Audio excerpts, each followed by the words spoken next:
جی یہ جو میں آپ کو کنوکشن ریٹ کی بات کر رہی ہوں وہ ہمارے پاس جو بچے ہمارے پاس جو کیسز رپورٹ ہوتے ہیں چائلڈ ٹارچر کے فار ایگزامپل پنجاب اس میں سے ہم دیکھتے ہیں جب وہ کیس چلتا ہے it is so costly to afford a lawyer in case اتنا لمبا 1 سے 2 سال وہ کیس چلتا ہے تو وہ جو وکٹم کی فیملی ہوتی ہے وہ اتنا افورڈ ہی نہیں کر سکتے. تو ہم نے دیکھا جی بالکل 100% میں آپ کو ایک صحیح اپنے پاس جو ڈیٹا ہے اس کے اکارڈنگلی خبر دے رہی ہوں یہ انفارمیشن دے رہی ہوں کہ 1% مجرموں کو اب تک سزا ملی ہے اور باقی سب جو ہیں وہ یا تو کمپرومائز ہو جاتا ہے یا وہ کیس اتنا لمبا چلتا ہے کہ وکٹم کی فیملی افورڈ ہی نہیں کر سکتی کیس کو پرسیو کرنا, اینڈ میں مجرم کو سزا نہیں ملتی فار واٹ ایور ریزن. لیکن 1% کنوکشن ریٹ رہا ہے. جو جتنے کیسز ہم نے ہمارے پاس ایک سال میں 250 کیسز رپورٹ ہوئے ہیں پچھلے سال جو وکٹم کی فیملی ہے یہ جو یہ بچے ہیں متاثرہ بچے ہیں ان کے والدین بھی تو مجرم ہیں جو یہ کام کرنے پہ مجبور کرتے ہیں. کیا وہ غیر قانونی کام نہیں کر رہے؟ تو کیا ان سے قانون کس طرح سے نمٹتا ہے؟ اس کی ریشو کیا ہے اس میں جی جی جی جی بالکل آپ نے بڑا ریلیونٹ سوال پوچھا مجھ سے.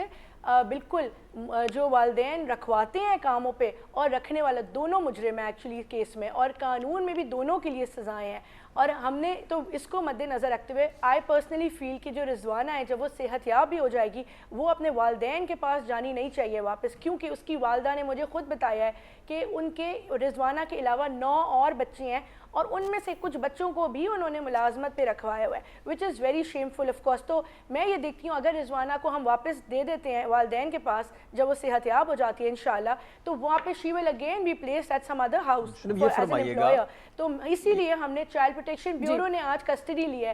آج ہم نے صبح اس کی کسٹڈی لی ہے, پروٹیکٹیو لیگل کسٹڈی. جی یہ فرمائیے گا کہ چائلڈ پروٹیکشن بیورو کہ ایز اے چیئرپرسن کے ناطے آپ نے بچی کے حوالے سے کوئی درخواست یا کوئی ایسی کارروائی کرنے کا کوئی فیصلہ کیا ہے کہ آپ جو متعلقہ ذمہ داران ہے یا جو ملزمہ ہے اس کے خلاف کارروائی کی جائے؟ کیونکہ وہ تو ابھی بھی دندناتے پھر رہی ہے, ابھی بھی جو ہے وہ پولیس میں شامل تفتیش نہیں ہوتی جب وہ انویسٹیگیشن کے لیے بلاتے ہیں, اور شاید ایسے لگتا ہے ان کے لیے قانون ہی الگ ہے, نہ کوئی سو موٹو ہے, نہ کوئی ان کو سہولیات ہر طرح کی ان کو دی جا رہی ہیں, یعنی کوئی ایکشن لینے کو تیار نہیں ہے. تو آپ as a child protection bureau, اس ٹائم تو بچی پنجاب میں ہے, تو آپ کیا سمجھتی ہیں؟ بے شک وہ قانون اسلام آباد کا ایک الگ آ جاتا ہے امپلیمنٹیشن, تو پنجاب کے بطور آپ کیا ایکشن کرنے جا رہی ہیں؟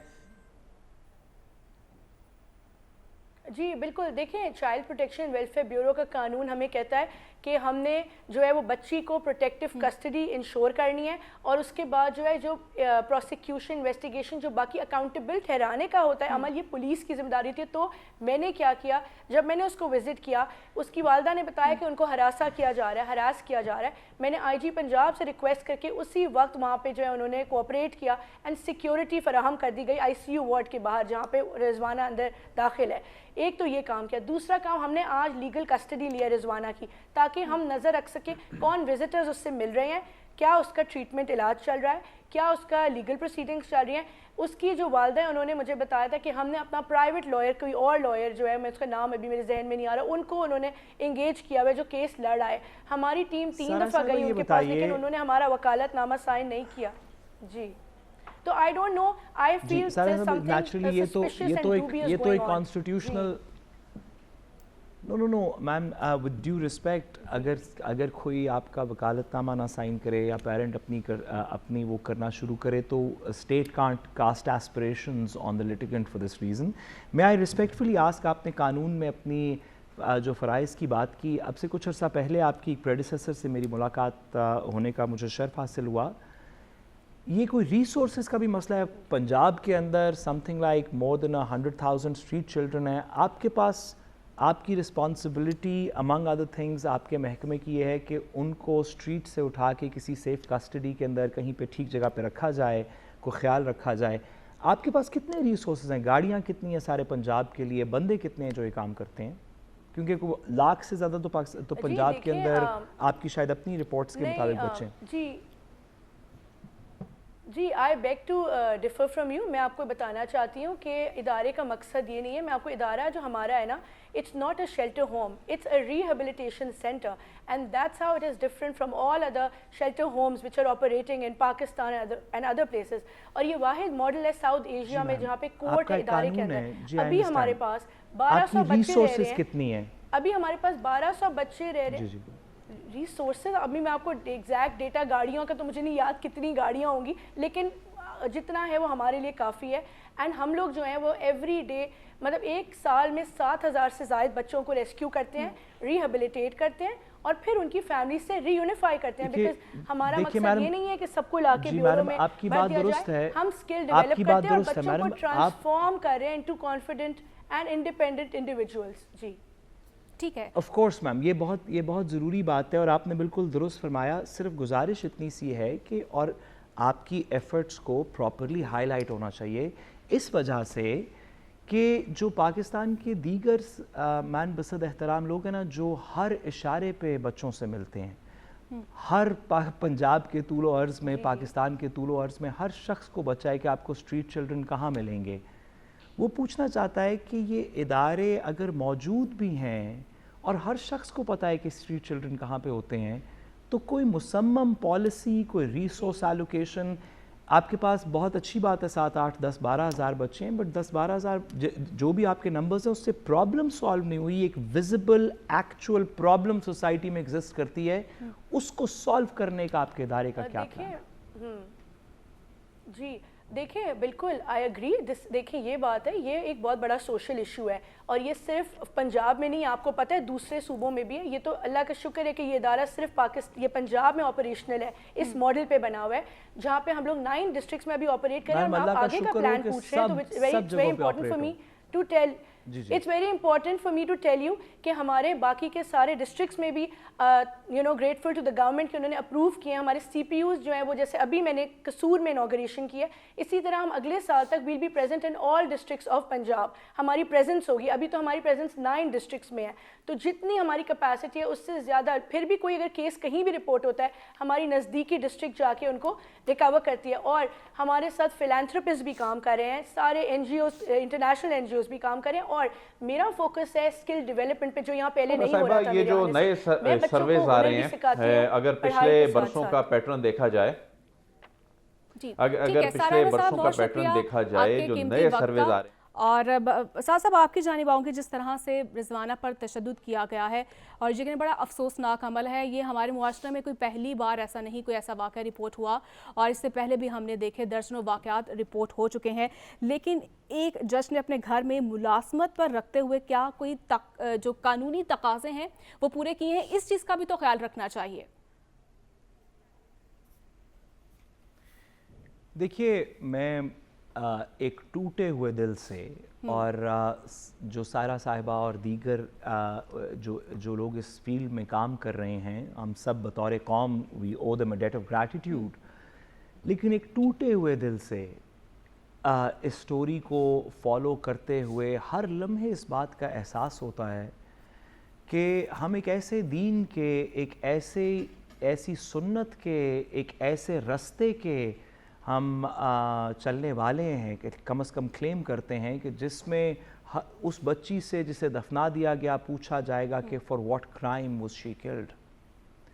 ایک ایسے رستے پہ چلتے ہوئے ہم نے یہ معاشرہ کیسے کریٹ کر لیا جہاں پہ ہم بچوں کو, آپ شروع کیجئے زینب بچی قصور سے لے کے اور یہاں تک آ جائیے, اس کے درمیان میں جو 4-5 سال ہیں, اس میں ایسے واقعات ہیں کہ اگر ہماری اپنی قوم نہیں ہوتی تو ہم سوچتے کہ پتہ نہیں اللہ کا قہر کیوں نہیں آیا ایک ایسے معاشرے پہ جو اپنے بچوں کو ایسے ٹریٹ کرتا ہو. لیکن اس سے زیادہ, سب سے زیادہ دل ٹوٹ گیا اس بات پہ کہ یہ کسی ریموٹ ایریا میں, کسی جہالت کے منبع کے نیچے نہیں ہوا.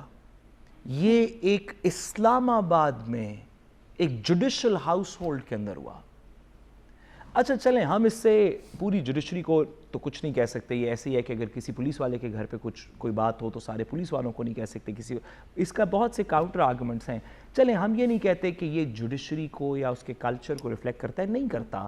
یہ ہماری سوسائٹی کے کلچر کو کرتا ہے. لیکن جن ریاست کے ستونوں کی رسپانسبلٹی ہے اس کو ٹھیک کرنا, اس میں تو لیکن پیرنٹ اہم ڈپارٹمنٹ سوال یہ جوڈیشری ہے کہ بنتا اگر ہے. قانون کے رکھوانے ہی اگر ایسا میڈم ہوگا تو پھر عام آدمی سے کیا ایکسپیکٹ کیا جا سکتا ہے؟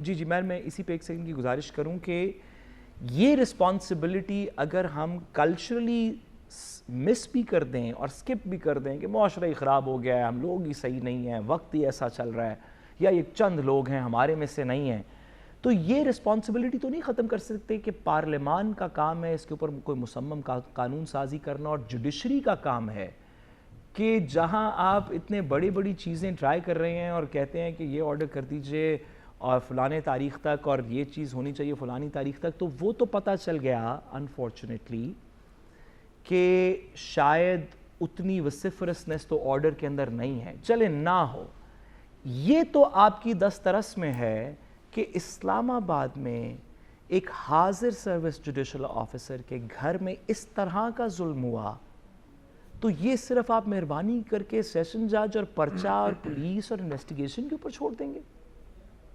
اس میں پیرنٹ ڈپارٹمنٹ کا کوئی لینا دینا نہیں ہے, کوئی کانشنس کہیں موو نہیں ہوا, کوئی چلے نہ لیں آپ سو موٹو, آپ کہیں کہ جی نہیں یہ ایک بچے کے لیے تو نہیں کانشنس آف دا کورٹ ہلتی, کانشنس آف دا کورٹ تو بڑے بہت چیزوں پہ نہیں ہلتی, تو نہ لیں, کوئی ایڈمنسٹریٹو سائڈ پہ پوچھ لیں, کو کسی کو طلب کر لیں, کو بلائیں, کو پوچھیں کیا ہو رہا ہے, کیسے ہوا, جس نے کیا وہ بھی اسی سسٹم کا حصہ ہے, جو سن رہا ہے وہ بھی اسی سسٹم کا حصہ ہے, جو بیل دے رہا ہے وہ بھی اسی سسٹم کا حصہ ہے.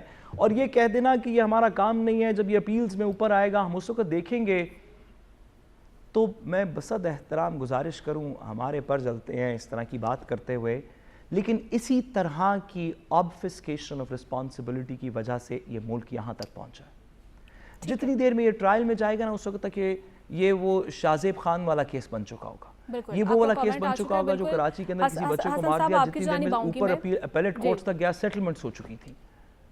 مہربانی کر کے اس کو وہ نہ بننے دیں, مہربانی کر کے اگر آپ کوئی آپ کے پاس کانسٹیٹیوشنل انٹرفیرنس پاور ہے تو خدا را وہ بچوں کے لیے استعمال کریں, کسی اور کے لیے اگر نہیں بھی کرتے تو بچوں کے لیے استعمال کر لیں. جی بالکل, اتنی سی بصد احترام. بالکل سعد صاحب آپ کا کامنٹ آ چکا ہے, مجھے حسن صاحب کی جانب بڑھنا ہے. حسن, جس طرح سے ڈاکٹرز کی جانب سے کہا جا رہا ہے کہ 48 گھنٹے بہت اہم ہے بچے کی صحت کے لیے, اور غالباً آپ کی ملاقات بھی ہوئی ہے, کیا صورتحال آپ نے دیکھی ہے, کیا بچی اب سٹیبل ہے؟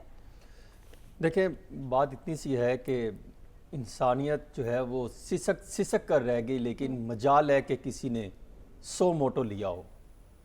میرے صرف 2 معاملات ہیں. ایک میں بچی سے مل کر آیا ہوں اور میں نے دیکھا, اور بچی کی میں نے کوشش کی اس سے بات کرنے کی, اس کے جب بات شروع ہوتی تھی تو وہ سنی نہیں جاتی, اتنی دردناک اس کے ساتھ جو ہوا وہ اس کی بات تھی کہ مجھ سے سننے کی ہمت نہیں پیدا ہوئی. دوبارہ پھر مجھے جانے کا موقع ملا, پھر میں نے کوشش کی اس سے بات چیت کرنے کی. جس طرح وہ بتاتی ہے کہ گرم کر کے چمچے اس پر لگائے جاتے تھے, اور پھر جس طریقے سے اس کی آنکھیں نکالنے پر جو ہے وہ کوشش کی گئی, جس طریقے سے اس پر تشدد کیا گیا, اور پھر مطلب کہ اندازہ نہیں کر سکتے کہ ہمت نہیں پڑتی اس کی بات سنی جائے. اور مجھے دکھ ہوتا ہے کہ وہ عدالتیں جو رات کو 12 بجے رات دن یہ نہیں دیکھتی تھی, وہ سیاستدانوں کے لیے کسی ایک شخص کے لیے کھول دی جاتی تھی, تو یہ جو ایک جج کے گھر میں یہ جو ہے وہ انصاف کی دھجیاں اڑائی گئی, تو اس پر کیوں نہیں ابھی تک سو موٹو لیا گیا؟ حسن جوڈیشری نہیں, وہ پارلیمان جو قانون وہ بھی پارلیمان بھی, دیکھیں پارلیمان بھی ذمہ دار ہے, وہ عدالت بھی ذمہ دار ہے, تو اس پہ بھی ایک قانون سازی کر دے. یہ بات میں ایگری ہوں میں آپ کے ساتھ رسول صاحب. دیکھیں میں بچی کو مل کر آیا ہوں اور میں نے اس بچی کو دیکھا ہے, جس طریقے سے اس پر تشدد کیا گیا, جس طریقے سے آپ اندازہ کریں, آپ کو جب کسی پر تشدد ہوتا ہے نا, تو یہ جو سر کے اوپر 2 دائیں اور بائیں جانب جو زخم ہے نا, وہ سوکھ کے وہ اتنے گہرے ہو چکے ہیں کہ وہ جب اس پر میڈیسن لگاتے ہیں تو وہ بھی جو ہے اس کو آوازیں نکلتی ہے, وہ روتی ہے کہ اس پر ہاتھ نہ لگائیں. وہ بچی نے ایک جملہ بولا کہ جہاں پر زخم تھے وہاں پر نمک کی طرح مجھے وہیں پر جو ہے تشدد کیا جاتا تھا, اور میں بھاگتی تھی اور مجھے رونے نہیں دیا جاتا تھا, بھوکی رکھا جاتا تھا. یہ بچی کے الفاظ ہیں, اور جو اس کی حالت ہے دیکھی نہیں جاتی.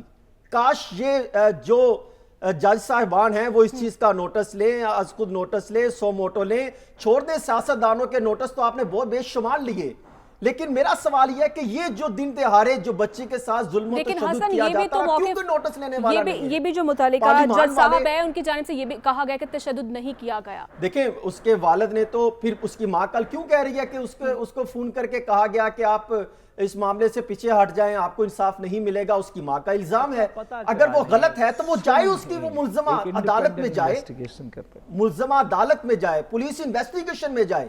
دیکھیں یہاں پر میں سمجھتا ہوں پولیس بھی ذمہ دار ہے، اس کو ضمانت تک اس کو گرفتار نہیں کر سکی. ویسے تو آپ ایرے گیرے کو ہر منٹ میں جو ہے وہ گرفتار کرنے کی جو ہے وہ ایک اجارہ داری رکھتے ہیں، جس کو جب چاہے گرفتار کر لیتے ہیں. ایک بچی معصوم ننھی پڑی کی آپ نے جو ہے وہ جان سے کھیلا ہے، اس کی وہ جی آئی ٹی بننے سے کچھ فائدہ نہیں ہوگا. آپ اس کے سو موٹو لیں، تمام تر حقائق سامنے آنے چاہیے، ذمہ داران کا تعین کر کے ان کو سخت سزا دی جائے. 2018 میں نہیں ہوا تھا طیبہ کیس میں جج اور اس کی اہلیہ کو 3 سال کی سزا سنائی گئی تھی؟ یہ بھی تو ایک کیس تھا. تو یہ جج کیوں پیچھے رہ سکتا ہے؟ اور جب اس کی بیوی مارتی تھی، بچی جو الزام لگاتی ہے، تشدد کرتی تھی، تو کیا اس کے شوہر کو نہیں معلوم ہوگا کہ اس بچی کے ساتھ کیا ہوتا ہوگا؟ 5 سال کی سزا 6 میں دیکھیں صاحب سزا دی جائے گی، میں قطع کلامی سزا دینی چاہیے. دیکھیں قطع کلامی کی معذرت، میں تو اس بچی کو سعد رسول صاحب آپ اس بچی سے ملیں، آپ یقین کریں بچی سے ملیں، اس کی کہانی سنیں. یہ تو ایک بچی ہے، اس طرح کی پتہ نہیں کتنی سینکڑوں بچیاں ہیں جو انہوں نے لوگوں نے، اشرافیہ نے، حکمرانوں نے، اور پتہ نہیں کس کس نے گھروں میں رکھی ہیں، ان کے ساتھ زیادتی تشدد کرتے ہیں. بالکل ٹھیک ہے. میں تو کئی خواتین بچیوں کو تو میں ان کی کہانی جانتا ہوں، لیکن یہ جو کہانی مجھے سننے کو ملی ہے اور میں نے جا کے اس کو دیکھا، میں آپ کو کیا بتاؤں، ہمت پیدا نہیں اس کی پوری بات سن سکوں. ٹھیک ہے حسن صاحب، آپ کا کامنٹ آ چکا ہے. عدل صاحب آپ کی جانب آؤں گی. کب ہمارے بچوں کے حقوق محفوظ ہو گئے؟ کب تک ہم اس طرح کے واقعات سے دوچار ہوتے رہیں گے؟ میں اپنے دوستوں کی بات سن رہا تھا جو کہہ رہے تھے کہ سو موٹو لینا چاہیے اور اس پہ بس یہ سزائیں ہو جانی چاہیے فوری طور پہ. سو موٹو میں سمجھتا ہوں کہ سو موٹو لینے سے کیا ہو جائے گا، اور یہ ایک جوائنٹ انویسٹیگیشن ٹیم بن گئی ہے، اس میں انٹیلیجنس کے لوگ بھی شامل ہیں. وہ ٹھیک ہے، جو بھی تحقیقات ہوگی، جو ذمہ دار ہوگا وہ کیفر کردار کو پہنچے گا.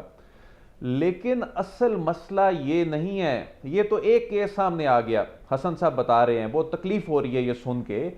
یہ تو لاکھوں کیسز ہیں، یہ لاکھوں کیسز ہیں اور کروڑوں ایسے ہیں جو اس سارے جو غیر قانونی عمل سے گزر رہے ہیں. یعنی لاکھوں پہ تو تشدد ہو رہا ہوگا نا، کروڑوں بچے ایسے ہیں. یعنی آپ کی جو انٹرنیشنل رپورٹس ہیں، ریسنٹ سرویز ہیں، یعنی جس ملک کا 2.5 کروڑ بچہ سکول سے باہر ہے اور ریاست اس کو تعلیم دینے میں ناکام ہے، جس کے حوالے سے جس کی ذمہ داری کا تعین کیا گیا ہے فنڈامنٹل رائٹس کے چیپٹر میں کہ تمام جو بچے ہیں جو 15-16 سال تک کی عمر کے، ان کو فری اینڈ کمپلسری ایجوکیشن دینا ریاست کی ذمہ داری ہے. جب آپ ان کو ایجوکیٹ نہیں کریں گے، آپ یعنی ریاست، ہمارا ریاستی نظام، ہمارا جو سسٹم ہے، جب وہ یہ ذمہ داری ادا کرنے میں ناکام ہو گیا ہے تو یہ بچے کیا کریں گے؟ یا یہ چائلڈ لیبر میں جائیں گے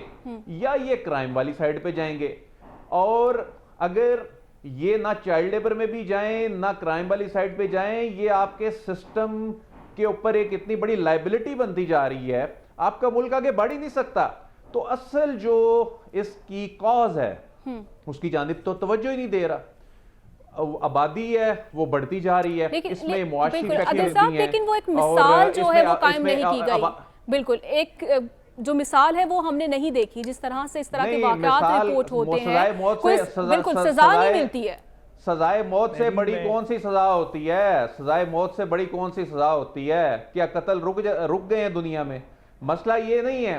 اس کی جو اصل کاز ہے اس کو ایڈریس کرنے کی ضرورت ہے. دنیا میں چائلڈ لیبر ڈکلائن کی جانب جا رہا ہے اور پاکستان میں یہ اگر آپ ایک برس کا کمپیریزن کریں تو یہ اوپر ہی جاتا چلا جا رہا ہے. اور ایک تو یہ ٹھیک سٹڈیز بھی نہیں ہو رہی، یہ نمبرز کم ہیں. مثال کے طور پہ جو سٹڈی بتائی جاتی ہے جی کہ 2.25 کروڑ بچہ چائلڈ لیبر میں، آپ کا 2.5 کروڑ بچہ تو سکول سے ہی باہر ہے.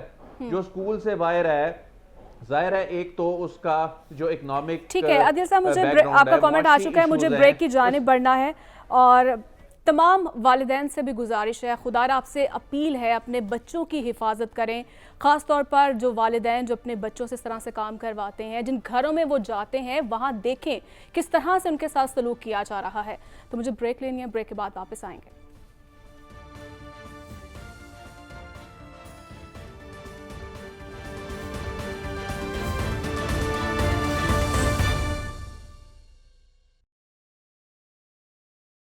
ویلکم بیک ناظرین، یہ حکومت تو 2 سے 4 دن کی مہمان ہے اور نگران وزیر اعظم کے لیے بھی مشاورت جاری ہے۔ ابھی تک کوئی حتمی نام سامنے نہیں آ سکا ہے، تو پی ٹی ایم حکومت نے 9 اگست کو اسمبلیاں تحلیل کرنے کا بھی اعلان کر دیا گیا ہے۔ اور بلوچستان حکومت کیا سوچ رہی ہے، بلوچستان حکومت کے کیا کنسنسس ہے، اور اسی پر بھی ہم بات کریں گے۔ حسن صاحب، آپ کی جانب آ رہی ہوں، کیا دیکھ رہے ہیں آپ کہ کیا سندھ اور بلوچستان کی صوبائی حکومتیں بھی 9 اگست کو ہی تحلیل ہوں گی یا پھر کوئی اور معاملہ ہے؟ میرے خیال میں ان کا معاملات تو یہ طے ہو چکے ہیں کہ 9 اگست کو ہی باقی صوبوں کی اسمبلیاں بھی تحلیل کر دی جائیں، اور آج جو اجلاس بھی ہوا تھا مسلم لیگ نون کا بھی، پاکستان پیپلز پارٹی کا بھی، اور پھر باپ پارٹی کا بھی اجلاس ہوا تھا۔ میری اطلاع تو یہ ہے کہ جو مسلم لیگ نون کی جو مشاورتی کمیٹی، جو کمیٹی 4 رکنی کمیٹی تشکیل دی گئی تھی، انہوں نے اپنی تجاویز نواز شریف صاحب کو بھجوائی ہیں، جس میں 5 افراد کے نام شامل ہیں، جن میں سے 3 نام فائنل ہونے کے بعد راجہ ریاض صاحب سے اس میں مشاورت کی جائے گی، جس میں سیاستدان ہیں، اکانومسٹ ہیں اور ٹیکنوکریٹ شامل ہیں۔ اور بتایا یہ جا رہا ہے کہ جب نام راجہ ریاض صاحب کے پاس جائیں گے تو راجہ ریاض صاحب بھی کوئی اپنا نام اپنی طرف سے لائیں گے۔ صاحب ذرا جب وہ نام لائیں گے تو وہ بھی تو کہیں نہ کہیں اگر دیکھا جائے تو وہ ایڈجسٹیبل ہیں، کہیں نہ کہیں ان کی بھی ڈسکشن چل رہی ہے، ان کا نام بھی کوئی آئے گا تو پھر وہ کیا نام لے کر آتے ہیں، پھر اس پر مشاورت ہوگی۔ لگ بھگ یہ 4-5 دنوں میں آئندہ جو ہے یہ نام فائنل ہو جائے گا نگران پرائم منسٹر کا، تو جو بھی نگران پرائم منسٹر آئے گا۔ لیکن اس وقت حکومت کا نگران پرائم منسٹر سے زیادہ ان کا اگلے وزیر اعظم کی تعیناتی پر زیادہ فوکس ہے کہ ہم نے کون سے ایسے اقدامات کرنے ہیں، کون سے ایسے جو ہے وہ فارمولے لائے جائیں کہ اگلا وزیر اعظم جو ہے وہ پی ڈی ایم کا آ سکے۔ اصل میں ان کا معاملہ یہ نہیں رہا کہ نگران پرائم منسٹر کا، ان کو تو اندازہ ہے یہ بھی 3 نام بھیج رہے ہیں، 2 نام ان کی طرف سے آئیں گے۔ میرے خیال میں معاملہ تو کہیں طے ہو چکا ہے، جس نے بھی پرائم منسٹر آنا ہے۔ 1-2 نے انکار کیا اور ان کو کوئی اور ٹاسک دیے جائیں گے، کچھ نام جو ہے اب تو معاملات اس سے آگے کی طرف چلنا شروع ہو گیا نگران پرائم منسٹر کے۔ میرا خیال ہے فائنل ہو گیا، اب تو چل رہا ہے کہ اس میں کیبنٹ میں کون کون شامل ہوگا۔ آپ دیکھیں نا، ابھی بھی جو معاملہ مردم شماری کی طرف ڈال دیا گیا، اب تو نگران پرائم منسٹر سے آگے چل کے معاملہ مردم شماری کی طرف جو ہے وہ رخ اختیار کرتا چلا جا رہا ہے۔ آپ کو یاد ہوگا 1 ماہ پہلے یہ میں نے بات کہی تھی کہ اگست کے پہلے ہفتے میں مردم شماری کے حوالے سے متعلقہ اجلاس بلایا جائے گا اور اس میں منظوری لی جائے گی، اور یہی ہوا۔ اور اب اس میں یہ کیا لے کر آئیں گے؟ یا تو وہ کمیٹی بنا دیں گے تمام کے تحفظات دور کیے جائیں، یا پھر یہ معاملات رکھیں گے کہ اس کو جو ہے ان پہ اختلافات ہیں، یہ معاملات آگے چلے جائے اور پھر ترامیم کی بات کی جائے گی، تو یہ بھی ترامیم ان کے لیے مشکل ہوگی کیونکہ کورم تو پورا نہیں ہے۔ اور پھر دوسری چیز جو سب سے اہم ہے، اس پر بھی تحفظات سامنے آ رہے ہیں کہ کیا نگران وزیر اعلیٰ اس اجلاس میں شمولیت اختیار کر سکتا ہے یا نہیں، اس پر بھی تحفظات ہیں، بے شمار قسم کے تحفظات ہیں۔ انڈائریکٹلی آپ یہ کہہ سکتے ہیں یا ڈائریکٹلی کہ غیر یقینی کی صورتحال جو ہے وہ قائم ہے۔ 75 سالوں میں کوئی سال ایسا نہیں گزرا یہاں پر جو ہے بے یقینی کی صورتحال نہ پیدا ہوئی ہو، عدم استحکام نہ رہا ہو۔ یہی حالات ہیں جو ماضی سے چلتے آ رہے ہیں اور یہی حالات اب بھی دیکھنے کو مل رہے ہیں۔ اب بڑا قائد چھوٹے قائد کی بات چل رہی ہے، بڑا قائد سپورٹ کرتے ہیں کہ الیکشن فوری ہوں، وہ خود آئیں، اور ان کے آنے کا راستہ نہیں بن رہا۔ چھوٹا قائد کہتا ہے لانگ ٹرم چلے، 6 ماہ بعد الیکشن ہو۔ لیکن موجودہ صورتحال میں کمنٹ آ چکے ہیں حسن، مجھے بریک کی جانب بڑھنا ہے، اسی پر مزید بھی ہم بات کریں گے۔ اس وقت کیا صورتحال ہے، کہاں پر ڈیڈ لاک برقرار ہے؟ مجھے چھوٹی سی ایک بریک لینی ہے، واپس آئیں گے چھوٹی سی بریک کے بعد۔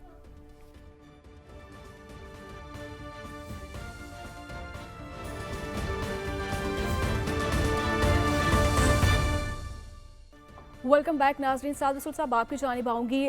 سپریم کورٹ نے 14 مئی کو الیکشن نہ کروانے کا تفصیلی فیصلہ جاری کیا ہے، کیا اب بھی کسی پر توہین عدالت کی تلوار لٹک رہی ہے؟ دیکھیے، سپریم کورٹ نے ایک حکم پاس کیا کہ فلاں سب لوگوں کو سننے کے بعد، الیکشن کمیشن کو سننے کے بعد، ان کے ریزرویشنز کو مد نظر رکھتے ہوئے، فائنانس منسٹری کو بلانے کے بعد، اسٹیٹ بینک کے گورنر کو ڈائریکشنز دینے کے بعد، تمام interior ministry, ministry of defence, سب کو سننے کے بعد سپریم کورٹ نے ڈائریکشن دیا. اس ڈائریکشن کی 14 تاریخ کو امپلیمنٹیشن نہیں ہوئی. اب ہم اس کے تحریری فیصلے، اس میں وجوہات اور ان وجوہات سے کی پگڈنڈیوں پہ چلتے ہوئے کنٹیمپٹ کی پروسیڈنگز کس کس جگہ سے گزرے گی، اس کے اوپر بہت سی بحث کر سکتے ہیں. لیکن کیا فائدہ ہوگا ان کنٹیمپٹ پروسیڈنگز کا جب عدالت عظمیٰ کا اوریجنل آرڈر تسلیم نہیں کیا گیا حکومت کی طرف سے؟ وہ کہتے ہیں کہ یہ آرڈر ہی نہیں ہے، 3-2 کا آرڈر ہے. جب اوریجنل آرڈر نہیں تسلیم کیا گیا تو عدالت نے یا چیف جسٹس صاحب نے یا دیگر لوگ جج صاحبان نے کوئی روسٹرم سے اتر کے، کوئی بینچ سے اتر کے آ کے تو کسی کو کنٹیمپٹ نہیں لگانی نا، کسی کو حکم ہی دینا نا کہ پولیس کو کہتے ہیں کہ ہم فلانے کے خلاف یہ ایکشن کریں. اگر مشینری جو ایڈمنسٹریٹو مشینری آرٹیکل 190 کے نیچے سپریم کورٹ کے تابع ہے، اگر اس میں اور سپریم کورٹ کے ٹھیک ہے، فیصلے صاحب کے آپ کا درمیان کامنٹ میں آ بریک چکا ہے. جائے مجھے تو اس عدیل سے اگلی صاحب بات کی جانب کرنے کا بڑھنا تو ہے کوئی فائدہ کیونکہ ہی نہیں وقت کہ بہت contempt کم ہے میرے پاس. کس کے ٹھیک ہے خلاف ہوگی. عدیل صاحب آپ کیا دیکھ رہے ہیں؟ اب ہمیشہ آپ کہتے رہے ہیں کہ الیکشن جو ہیں وہ مشکل ہی دکھائی دیتے ہیں کہ ہوں بر وقت. دیکھ رہے ہیں آپ کہ اب الیکشن جو ہیں آئینی مدت میں ہو جائیں گے؟ کل کا دن بڑا اہم ہے. کل جو مشترکہ مفادات کونسل کا اجلاس ہے، اس اجلاس میں اگر منظوری دے دی جاتی ہے مردم شماری کی، جو نئی ڈیجیٹل مردم شماری ہے، تو یہ آئینی بائنڈنگ ہو جائے گی 51(5) کے تحت الیکشن کمیشن کے لیے، جو کہ بظاہر اس بات کے لیے تیار بیٹھا ہے کہ اس کے لیے یعنی جو لاسٹ جو پبلشڈ جو گزٹ میں جو آبادی کے اعداد و شمار ہیں اس کے مطابق حلقہ بندیاں کرنی پڑیں گی. اچھا، حلقہ بندیوں میں حلقوں کی تعداد کم زیادہ نہیں ہو سکتی. اس کی ریزن یہ ہے، اس کے لیے آئین میں ترمیم کرنا ہوگی، تو 2/3 اکثریت والی تو صورتحال ہے ہی نہیں. صرف باؤنڈریز ری ایڈجسٹ ہوں گی پاپولیشن کے لحاظ سے. تو ایسے میں یہ صرف حد بندیاں ہوں گی، ایک فارمیلٹی ہوگی اس آئینی تقاضے کو پورا یعنی یہ پھر انٹینشن ہوگی نا الیکشن ڈیلے کرنے کا، کہ اگر ایک اس سٹیج پہ جا کر ان کو یاد آیا کہ اب جاتے جاتے مشترکہ مفادات کونسل کا اجلاس بلا کے، حالانکہ اس میں کئی مہینے لگتے ہوتے ہیں، برس بھی لگ جاتے ہیں کنسنسس پیدا کرنے کے لیے، تو اس کا مطلب ہے کہ یہ پھر ایک انٹینشن تھی کہ الیکشن آگے لے کے جانے ہیں. اگر کل اس کو نوٹیفائی کرنے کی منظوری ہو جاتی ہے تو کم از کم بھی جو جلد سے جلد الیکشن ہوں گے وہ فروری 2024 سے پہلے نہیں ہو سکتے، کیونکہ 4 مہینے الیکشن کمیشن کو کل کی تاریخ سے بھی اگر ہم چلیں تو اس کے بعد بالکل پروگرام کا وقت ختم ہو چکا ہے. بالکل جی بالکل حسن صاحب، آپ کے اس سوال کا جواب کل کے پروگرام میں ہم لے لیں گے کیونکہ وقت ختم ہو چکا ہے. لیکن کل کا جو دن ہے بہت زیادہ امپورٹنٹ ہے، کل بڑی بڑی ڈیولپمنٹس بھی ہو سکتی ہیں، تو کل کے پروگرام میں اسی پر ہم بات کریں گے. اس کے ساتھ مجھے اجازت دیجیے، اللہ حافظ.